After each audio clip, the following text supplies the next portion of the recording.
It wasn't until the man saw the security footage of the scheming woman's son pushing another child that he finally realized just how cruel and manipulative she and her son truly were. Before he could even process what he'd seen, the furious parent of the pushed child stormed out of the security room. Panicked, the man rushed after him, desperately trying to apologize. The client was one of the company's biggest accounts, and if he refused to forgive, the man's entire business could collapse. Seeing how sincerely the man apologized, offering to give up the profit from their partnership just to make things right, the client finally calmed down. Before leaving, he gave the man one last piece of advice.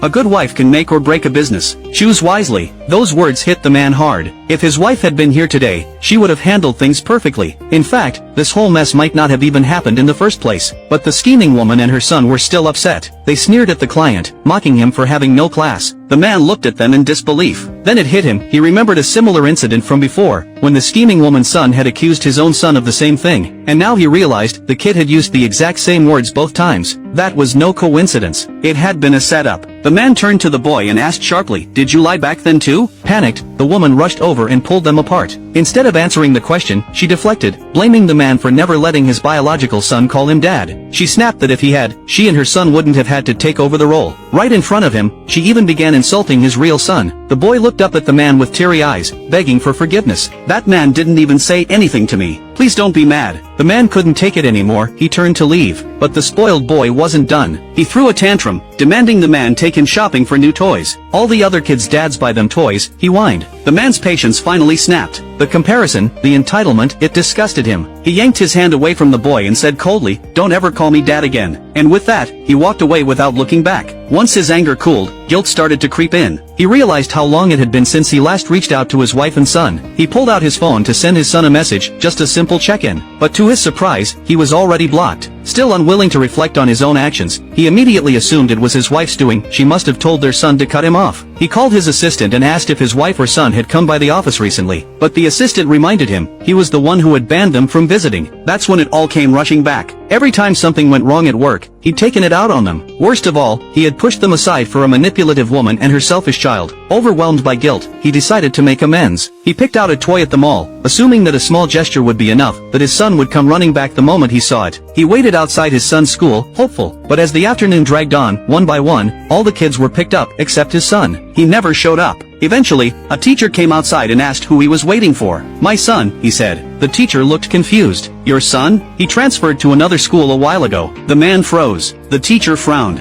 "Are you even his father? You didn't know he transferred?" Panic rising in his chest, the man rushed home, calling out for his wife and son. But the house was empty, silent. The only thing left behind was the shattered remains of a gift one his son had smashed in anger long ago.